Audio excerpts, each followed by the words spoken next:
If we hadn't been on Shopify when the pandemic began, we would likely not be here. It allowed us to respond to that huge surge of e-commerce demand that we got in 2020.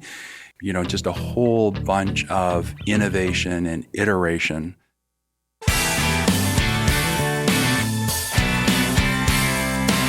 Welcome to Learn with Shopify. I'm Shuang Esther Shan. Having multiple sales channels to generate revenue has never been more important for small businesses, especially in the food industry where sales have been so unpredictable with all the shutdowns and reopenings.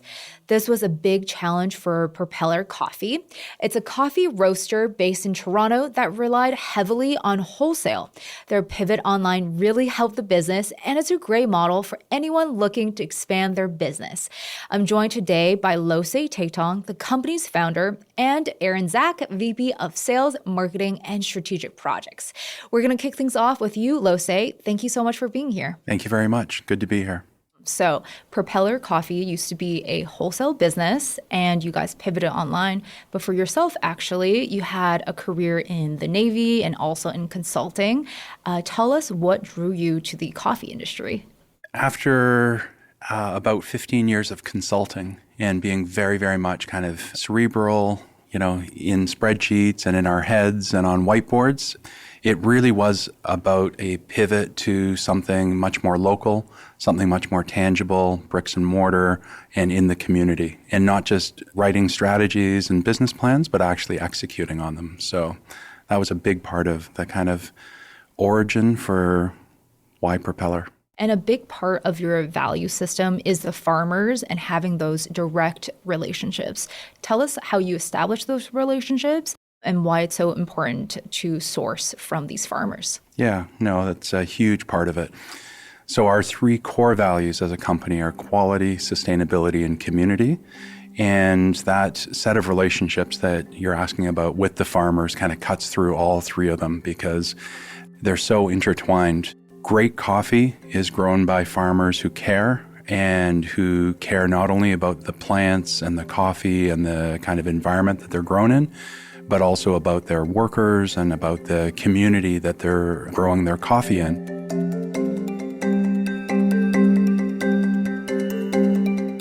And for us, it's so important to have those relationships that are multi-year with the same families, the same farms, and the same communities, because it means not only are we investing in those communities and making sure that they get a really good, stable market to get their coffee to, it also means that they're able to invest back in a sustainable way into what they're doing in their communities, whether that be schools, water projects, soil remediation, and other things that ensures that the coffee will be there for generations to come.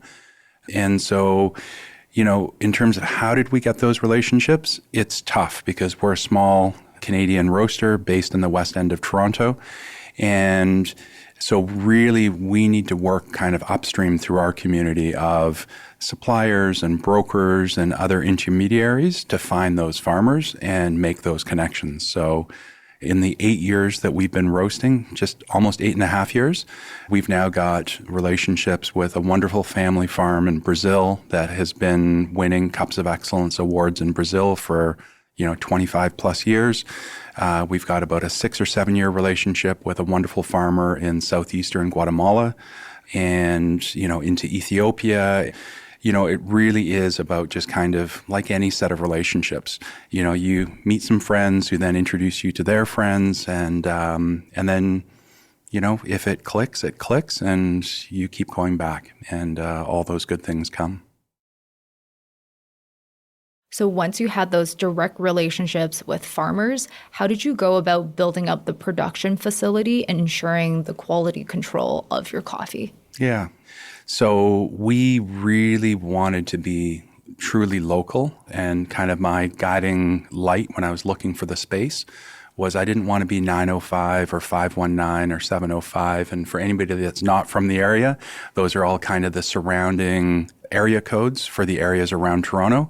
And nothing wrong with being 519 or 705 or 905. We've got lots of great customers in those codes, but we really wanted to be kind of in the city, close to what are probably 60 to 70% of our customers still to this day. And we wanted to be accessible. We wanted to be close to transit. We wanted to be kind of within 20 minutes of downtown. But we also wanted enough space that we could create that platform for quality, the sustainability, and the community aspects of the business. So after about a year and a half, 2 years of searching kind of old industrial neighborhoods all through the city, I ended up finding this little old factory that had been around for about 100 years. And for about 3 or 4 years, it had sat empty. They'd gutted it. They'd tried to turn it into work-live lofts, and it wasn't zoned correctly. So the city shut down the project. So it basically gave us a blank slate, 10,000 square feet, about 15 minutes from downtown, about 100 yards from, I think they say it's the most transit-rich intersection in the country. Mm-hmm. So we've got we've got subways, we've got buses, we've got bike paths, we've got everything around us. And we had a blank slate. So we were able to turn it into a super sustainable, zero footprint roasting facility, cafe, and kind of event space in the front, coffee lab and education area in the middle, and then the roasting and warehouse production area in the back. And we're able to do all those things, have the cafe, do the roasting, do the lab work. And then in the evenings and weekends, it gets a whole second life as a event space for weddings and chef's dinners and community events and all sorts of other things. It's a beautiful space, and I've learned how to pour lattes there. So tell us why the learning hub aspect of Propeller is so important as well. Yeah, I think, learning is fundamental to humans, and I think we all love learning in whatever field or domain we kind of either work in or, apply our craft in.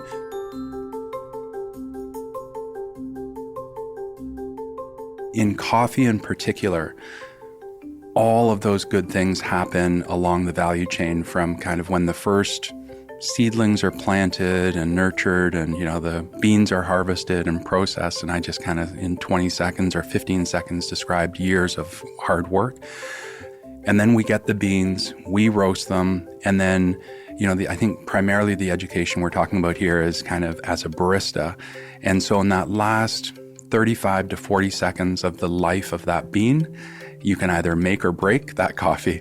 And so for us, the training is just such a huge aspect of it because, learning how to calibrate, learning how to dial in, to extract the perfect shot, steam the perfect milk, craft the perfect drink, all of that is just something that I think people, A, love to do, and B, get a real sense of mastery if they kind of learn those skills. And we love it. Our customers, because we have both our retail customers and then, as you mentioned earlier, our wholesale customers, it's a huge part of what we do for the restaurants and the cafes and even the offices that we work with is sharing that knowledge and those skills and then getting people started or, moved along on their journeys. So with over 8 years in operations, you've reached over 7 figures in annual sales. Can you share about some of the big milestones that you feel like really propelled Propeller Coffee to the next stage? Great wordplay. We actually used to have the word propel and the Oxford English Dictionary definition of it kind of just tucked in underneath the back of every bag, and then it would be rolled down. But that is the idea, is that whole idea of kind of powered by or propelled by Propeller. Get your day started, your week going. The first one that I can't stress enough, if you're going to be in bricks and mortar, location. So that milestone was huge. Being super kind of intentional about it was really key to our success because I think just being accessible and not being out in an industrial park somewhere out in the suburbs was really key.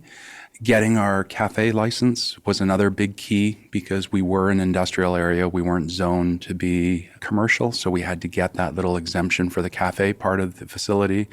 And if anybody ever wants to talk about committees of adjustment and zoning variances, give me a shout, drop me an email. We're happy to talk that through because it is possible, especially in these days of transition, especially post-COVID. I think governments everywhere are looking to help businesses with that kind of thing. So those were 2 key milestones. I think the third one was we were about 2.5, almost 3 years old, and we ended up winning Roaster of the Year. And, Roast Magazine, Connie Blumhart and her team down in Portland, Oregon, they do an incredible job with the magazine and then with a daily email service called Daily Coffee News. If you are into coffee, just sign up for the newsletter. It's absolutely awesome. And they run this program called Roaster of the Year.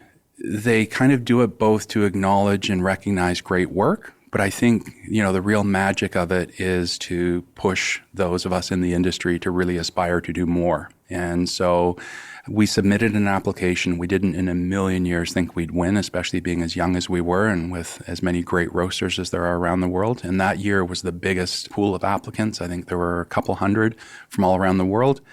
And we won based on our story of triple commitment to quality, sustainability, and community, and a bunch of the work that we'd been doing.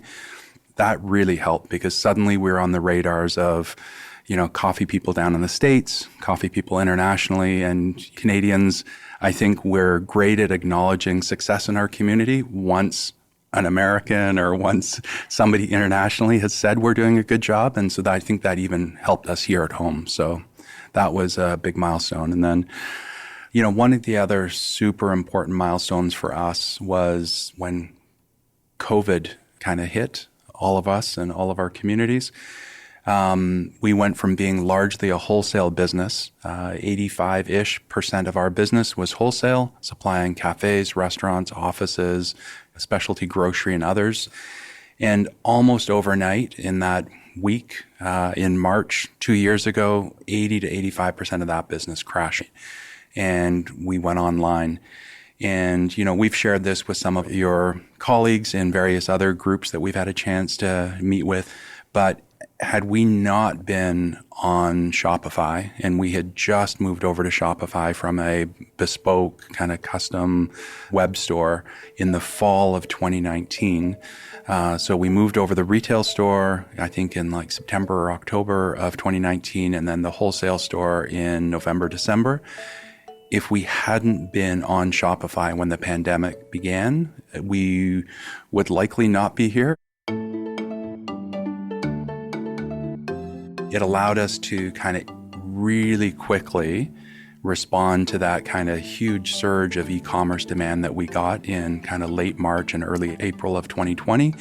And it allowed us to then, implement a subscription program, implement a loyalty program, just a whole bunch of innovation and iteration that had we been on the old custom platform, we'd be, dead in the water. As I've said to a few of your colleagues, thank you. Thank you. Thank you for being a part of our platform and being a part of the merchant base.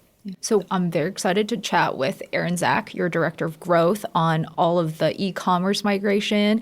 But before we get to there, I wanted to ask about how you establish relationships with other retailers for a wholesale business, because you power a lot of other cafes and retail within the city. I think anybody who is in marketing or sales or has a growth kind of mandate in any company, whether it's coffee or otherwise, really, you've got two big ways of growing. You can be really good at passively receiving kind of what we would call inbound queries through the website. They come in, we use Shopify and then a platform called Pipedrive that you guys integrate with. That's a lead management tool. And we've become really good at doing what we call wholesale account request responses. And so, that's one work stream. The other one that is kind of, again, that constant tension or the challenge is to never rest on the laurels of those inbound inquiries and to just get out there. And we call it our ground game.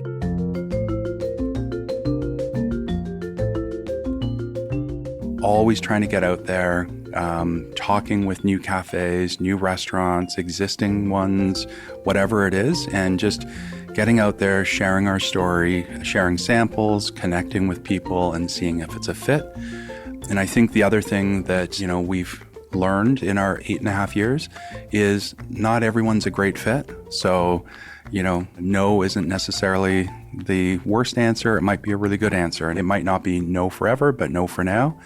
So, yeah, we spend a ton of time doing that. The other thing that we've really learned through the pivot to e-commerce and retail e-commerce is just the importance of awareness and getting out there. It's meaningful for wholesale, obviously, but for retail, whenever we think, oh boy, like it's saturated, we find people who say, hey, I never have heard of Propeller, or man, I love your coffee. How long have you guys been around? Did you just start recently? And then it really kind of reinforces just the importance of getting your message out there and finding ways to do that. And can you share a little bit about your storytelling and I guess your customer education that really resonates with people? Yeah, I think in terms of, what is the nature of our storytelling, you always hear and read about the importance of authenticity. And I think it's a big word and it's a super important word, but at its heart, it's about, being true to who we are and being true to what our values are. And so the way we've decided to focus on kind of our storytelling is just to be kind of as nerdy as we are in our storytelling. So there's a lot of facts and a lot of education and information about our coffee or our processes or, whatever it is we're talking about. And then for it to try to be focused on, whatever the topic is and not so much on ourselves. Like people want to hear a little bit about us, but mostly I think they want to be learning. They want to be growing, developing their skills. So kind of nerdy and in a nerdy way, fun as well are the two kind of key elements of our storytelling. Amazing. Looking forward, are there any future projects you can share with us? Yeah, starting at the beginning of COVID, one of the things that we did as a team was we said, what does this mean? This whole thing that we're going through kind of as individuals, as a company, collectively, and as a society. And then we said, what does that mean for our industry? What does it mean for us as a company? And where can we try to find, or, where do we see some opportunities in there? And one of the key things that we saw was, and I think it's, every single day of the pandemic in some way, shape, or form, it's kind of shown itself to be true. I think COVID has just shown how intrinsically unfair and unequal huge swaths of the economy and the system and society are.